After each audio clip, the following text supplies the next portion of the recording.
ይስጥልን ተመልካቾቻችን እንደምን ሰንብታችኋል? ይህ የብርሃን ቲቪ ነው። የብርሃን ቲቪ በቶሮንቶ ካናዳ የሚያስተላልፈው ፕሮግራም አሁን ጀመረ።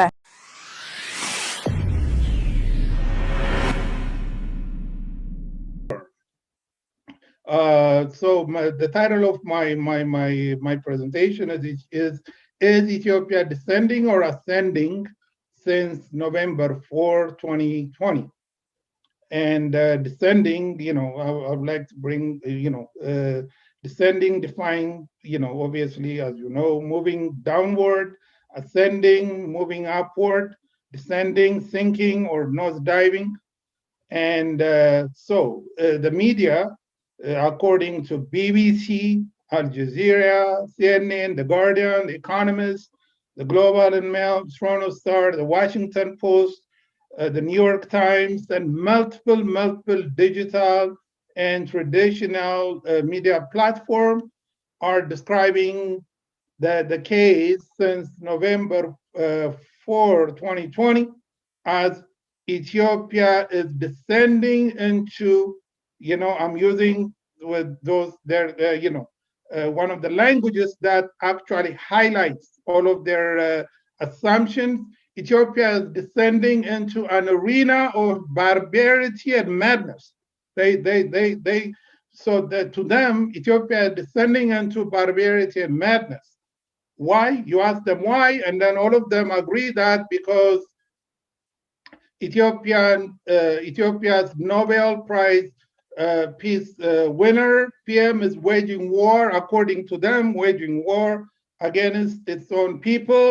They call it the Tigray region. So that's how they define it. Ethiopia is descending into an arena of barbarity and then madness.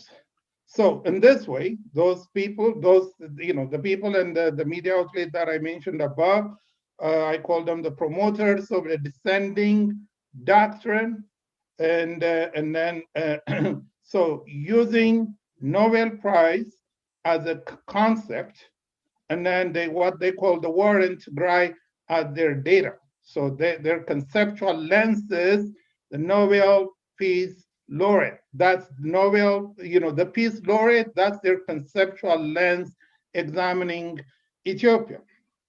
So the representation of Ethiopia in such manner serves those organizations and people and all that as three interrelated objectives. Their number one objective is giving the picture of Ethiopia as an uncivilized country. So that's their number one objective. This is again was discussed by Edward Said in Orientalism, the representation of the East or the West, as an uncivilized, child, and warlike. So that's their objective. And then the second one is presenting a Black person, in this case, Dr. Abiy, in particular, all of the Black people in general, as unworthy subjects for Nobel Peace Prize. That's their second objective. And then the third one, which is very, very important, is setting a stage for all kinds of people, countries, corporations, organizations who stand to gain the most from war and then consequences of war. So they have those three interrelated objectives. But for the proponents of what I call the ascending doctrine, so the ascending doctrine and what has transpired since November 4 is, sorry, I'm just coming over some flu and stuff, is a case for them clearly speaks about Ethiopia's struggle to rescue, Ethiopians' struggle to rescue the country from the TPLF's nose-diving political, social, economic agenda. So to them, November 4 stands as the beginning of rescuing Ethiopia from this nose-diving descent. So for the ascending doctrine, Ethiopia was moving in a nose-diving direction since the birth of TPLF, 1977 or whatever, with their manifesto, 1968 manifesto, where they said they defined their objective is to reduce Ethiopia from a nation state into an ethnic war-prone ethnic enclaves. That was from their manifesto, not from me, from theirs. And then in 1991, TPLF implemented its sinister manifesto agenda, basically, in Ethiopia. So the 68 manifesto and the 91, that is the nose-diving, descending agenda of Ethiopia. And so no government, what happened in 91 is no government in the world has developed a political, social, and economic powers to collapse its own country into a war-prone ethnic enclaves. No government in the world. But TPLF just did that in 91. And then TPLF version of ethnicity is considered by many countries as a dangerous political, social, and economic policy to public peace and security. And then mind, this is very, very important concept. In 1991, TPLF set up its draconian ethnic-based system in Ethiopia, where millions live joyfully after breaking down the barriers of ethnicity and evolved into pan-Ethiopian identities. You have these pan-Ethiopian identities who've been flourishing for centuries. And then they set up this draconian ethnic, sinister, war-prone ethnic enclaves. And then people like me, I consider myself as a word, meaning that I came out of mixed ethnic marriages, and then millions and millions of Ethiopians still are today, are the product of mixed marriages. But TPLF set up this draconian single ethnic identity agenda in 91. And then the last one is, and they piloted its nose-diving ethnic mission in a country, millions who are not even aware to which ethnic groups they belong to. And in 2018, what I call Abiy's effect, what Dr. Abiy did was, in 2018, a sweeping reform by lifting the state of emergency the state of emergency, and then by releasing political prisoners, by reversing death sentence passed on key political figures, by reconciling religious factions within Ethiopian Orthodox Church and then within the religion of Islam, and by allowing banned media outlets in Ethiopia. So, but the descending doctrine, those who promoted the descending doctrine, they don't want to see that. To them, Ethiopia is descending into arena of barbarity and madness. But to me, the arena of barbarity and madness is the 68 manifesto and the 1991 TPLF constitution. And then with that, I finished. Sorry about my voice. Thank you, Theodros, for your excellent presentation, and it's a very important issue you raised. Thank you very much for your time. Thanks, Ambassador. If you have questions, please write on the chat. Yeah, please. If you have a question, please write your question on the chat. Awesome. I have already a couple of questions that I collected, but in the meantime, Dr. Mulu, please make sure to collect some of key questions to send to our panelists. Everton's topic, before I jump to topic, was, given it's a Black History Month, our brother was about to talk about in that area of the impact of Adwa infighting, as Ambassador said, any forms of injustice. In particular, what is the implication of Adwa infighting, the Black disposability that we're facing here, the continuous racial disparity, racism, structural violence, and whatnot. So you're supposed to look at that, but next time I'm going to buy my speaker and just send him in that way and hope to hear from him. Having said this, Jeff, first question for you is, I'm going to quote your own from your article recently that you wrote, how the West is continuously failing Ethiopia and in Africa. Today, just like in 1935, there seemed to be a hell of a difference between the reality on the ground and what is circulating in the mainstream and Western media. Almost 100 years ago, Western media still continue to depict this. What do you think is that? What is the implication over that? In the meantime, Teddy and Petros also get ready for that. Thank you. Sure. Put me on the spot first. That's a big. It's your quote. It's really powerful. Yeah, I know. It's my own damn fault, isn't it? Let me see if I have it here.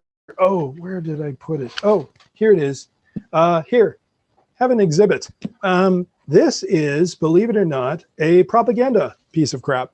And the Italians actually paid this British guy to go around Britain, just spreading the most spurious lies about fascist Italy, and underwrote his book, all with the idea of sending out how they're benevolent, civilizers of the thing.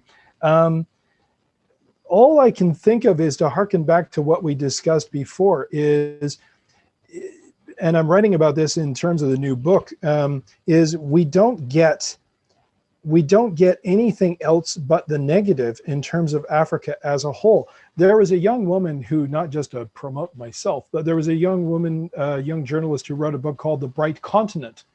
It was about investment and new innovations in terms of Africa. And you don't see that either in terms of that kind of coverage. And of course, the critics in terms of reviews said, well, she could have done this and said this, instead of jumping up and down saying, wow, it's amazing, we have a positive book about Africa. I frankly am getting more cynical in my old age, and I really think that it's just goes back to the idea of conflict as drama. They just like to focus on the negative and keep the pot stirring, and it only has to do with what is strategically in mind. They never think in terms of 3 dimensions. I last summer was busy banging on with others in terms of Amhara being targets of ethnic cleansing, and you had incidents of ethnic cleansing against Oromo, and you can go around and list. Now, where was the Western media over that? Oh, gee, that didn't happen to be near a strategic area. So I guess we don't care about those people. And nobody is pointing out, when's the last time you saw an article that was actually pointed out in terms of, and this is what really got me involved in terms of getting off the fence and not playing it safe anymore, is there's a Egyptian professor who just churns out the most relentless anti-Ethiopian propaganda and nonsense on GERD. And so I talk to people and I study and I'm going, no, this is actually would be for the benefit of the Horn of Africa. It's ridiculous what he's saying. He literally bragged about being contacted by terrorists and then put this on Twitter and said, well, I've been contacted by people who would like to bomb GERD, but we would never condone that. Then why are you mentioning it? Why aren't you contacting authorities?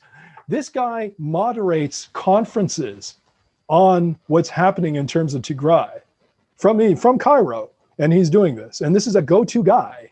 And so we got to examine that. We got to look at that and say, okay, what is it that you're really after? Do you actually want to learn something, or are you just after more drama? There is no easy, pat answer to your question.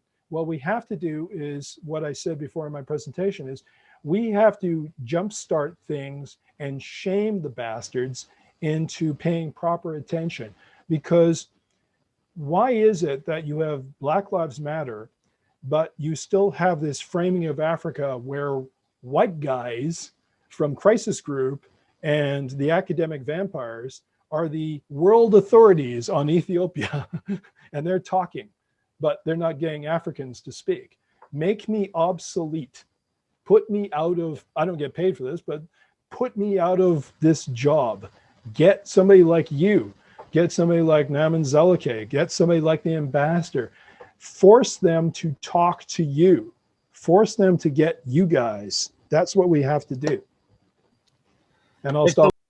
In 1896, after Adwa was won, the West, everybody went on a slander campaign.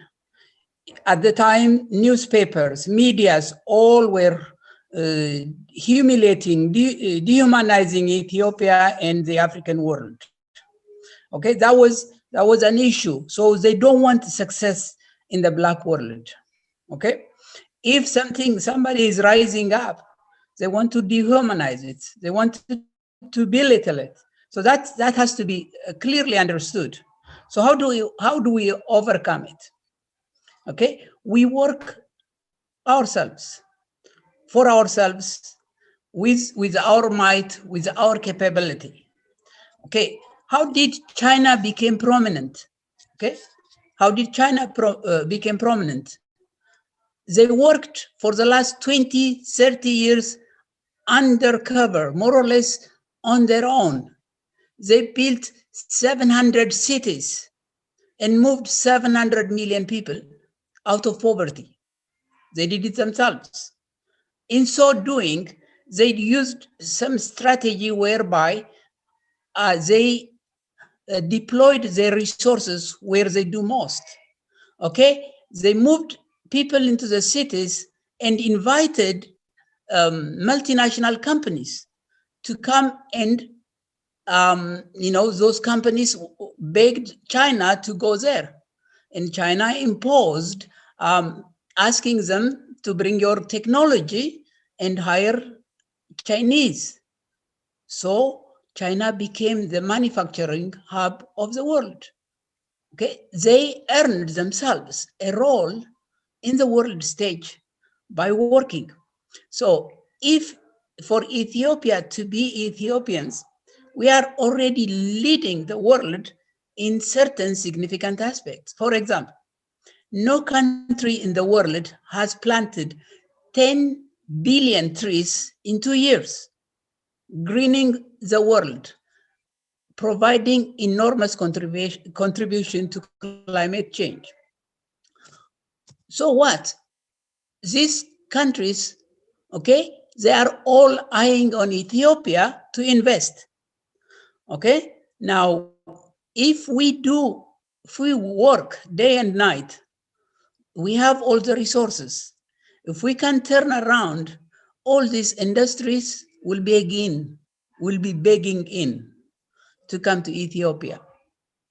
The way to approach it is, well, my engineering practice tells me that there is no one way of solving a problem. If a problem presents to you one way and it's difficult, reframe it. Try to solve it from another direction.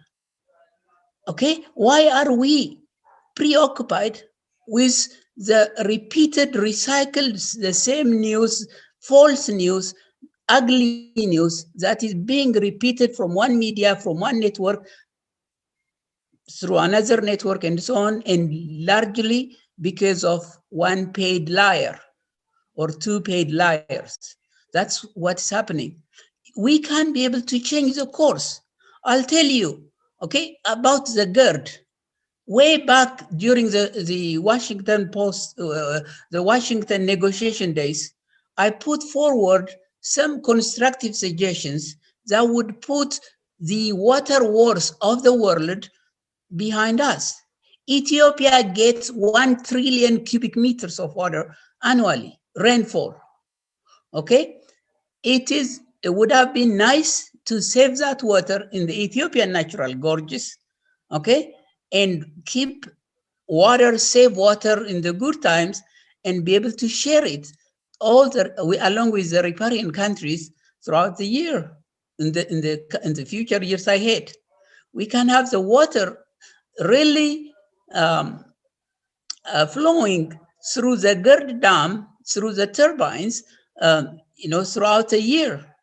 Okay, the GERD, right now it is designed only to operate at 30% capacity factor or plant capacity, 30% of the time because of water absence. If they fill it jointly, cooperatively along all countries, the water can be flowing throughout the year, and Egypt or Sudan could be all beneficiaries. But what's happening is jealousy and not trusting one another, and that's what's happening. So let's not focus on the negatives. Let's focus on what we can do to make a leap change. Menelik didn't ask the Europeans to come and fight along his side. He counted on his people. And that's what he did. And we will do it the same way. That is what our attention, as Jeff said, we have to count on ourselves. We can get some advice and mentorship, but we can be able to have to count on ourselves. Thank you. Thank you so much, Mr. Bantion and Teddy and Jeff as well. Thanks to TPLF's 30 years of parochial approach that destroyed, systematically tried to take away Menelik is such a victory. However, now we could, as you said, we should be able to reintroduce to our new generation, because the polarization and that has been done is it's just beyond me. Generation is we've lost generation in particular within this ethno-federalist policy. So it's up to us to kind of reintroduce our youth, our growing generation to kind of rise up, taking this into consideration. Sadly, this history has been systematically being deleted, has been taken away from the discourse of just the Ethiopian. To name, as Jeff has said, the name Menelik had some sort of connotation, but it's a spirit of Black power for me. It's a spirit of ascending. It's a spirit of working hard, and just as Ambassador tried to highlight, also fighting injustices. So, Ambassador, I'm going to pull you back. There was a question from the participant who said, could you please speak to Black women leadership, in particular from Etegie Taitu's Empress Taitu's perspective? So I think there is a very nice proverb we can pull here. Behind every strong man, there is a very strong and even a stronger woman. So the contribution of Etegie Taitu is not because I'm a woman and somehow I'm tilting the balance here, but her contribution is very significant, and I think it can help us learn a very good lesson from that as well, because we have to bring a woman front and center, and we have to empower women because there are lots of great contributions, like contribution of Taitu that went unnoticed and unacknowledged. So we have to acknowledge that. We have to teach our children what those contributions were, because they are very important. We have to celebrate them, and we have to again learn our lessons from that, and empower women, empower girls to come front and center and take the leadership role that they should have in order to help our country move forward and help our continent move forward as well. We can see very good examples even today. You can see the difference between women leaders and their male counterparts. How the difference is visible. So I think, with no offense to all of you, our to all of you in attendance here, but the difference is visible. So it is time we acknowledge that, and this time we embrace that, and it is time we acknowledge those ancestors of us who've done great things for our country, our leaders as well. Thank you so much, Ambassador. Indeed, Taito is the architect behind the victory as well, and I respect that. My mom is my hero, so you know. African mothers actually carry the entire continent, I would say. Whenever you look at their challenge and everything you said, irrespective of that challenge, they rise up. In this theme, just to let everybody, at the last day of our theme, we will look at specifically the Black women struggle against injustices. Dr. Mulu is going to present that. For people to just, again, I'm just going to kind of come back. This is a session divided by theme in commemoration of, again, the 125th of the Adwa victory. I'm going to come back to another. Yes, I'm here. Awesome. Please. Okay, thank you. Well, this is a very, very challenging question to answer. There are multiple factors, I think, that impact the way the media in general reports this crisis. I think probably the most important factor is the 3 decades personal relationship that TPLF leaders have established with United Nations agencies, NGOs, and influential politicians throughout the globe. And then on top of that, given the fact that this pre-existing assumption about African governments to be as dictators, human rights violators, I guess that is what has been driving the media to default to this position that the government must be the one carrying out these atrocities versus quote unquote the victims. So that's where I think then our effort again needs to focus on providing the context, providing details such as the one you mentioned earlier. Thank you. Thanks a lot. Jeff. Petros makes a very good point already. What I noticed was when I was busy getting involved in terms of trying to help raise awareness of the targeted attacks against Amhara the previous year, was that you had an uphill battle in terms of getting information that could be verified and checked and presented in a neutral fashion. In other words, there were very good intentioned people who put, say, a photo and they would put a lurid headline across the thing. And they wouldn't say, okay, where's the location of this? How many people? Do we know the names of the victims? Do we know any more details? Which is what you actually need in terms of verifying these incidents of ethnic cleansing. They would just immediately leap to throwing this stuff out on social media, say, look, it's happening. And yes, I get that there's an urgency to this, but you also have to check the facts. You also have to get the material. You have to source it.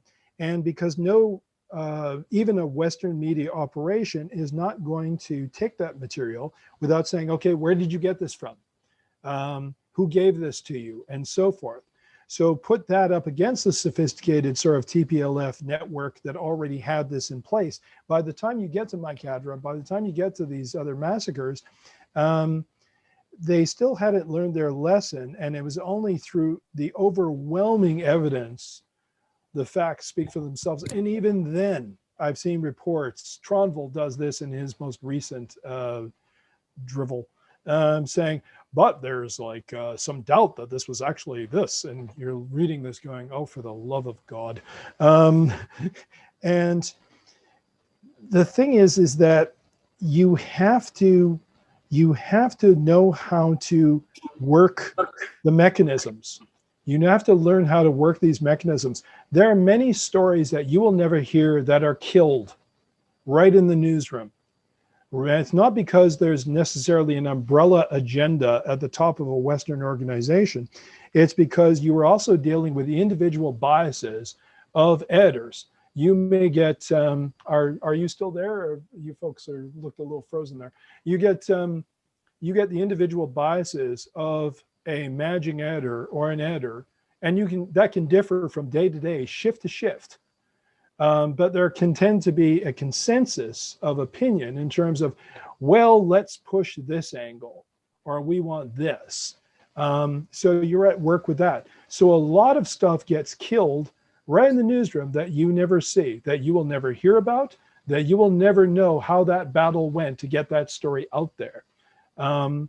So again, we need to work on representation. We need to work on the networking. We need to work on getting the factual information forward. You were also dealing with, and I can say this from having worked in the media, you were also dealing with some damn lazy people. They like to have their food chewed for them. They really do. They like you to say, give me all the homework, rather than actually go to the books, or rather go to a damn local library to check some ridiculous statement that somebody says about history. They'll just quote that. You really have to do the homework for them. You have to get it all lined up. I have great respect for responsible, curious reporters, but I'm speaking about those who simply, they're not going to make the effort. They'll never make the effort. So you got to be prepared for that kind of reception. I hope that answers your question in a rambling way. That's fine. That's fine.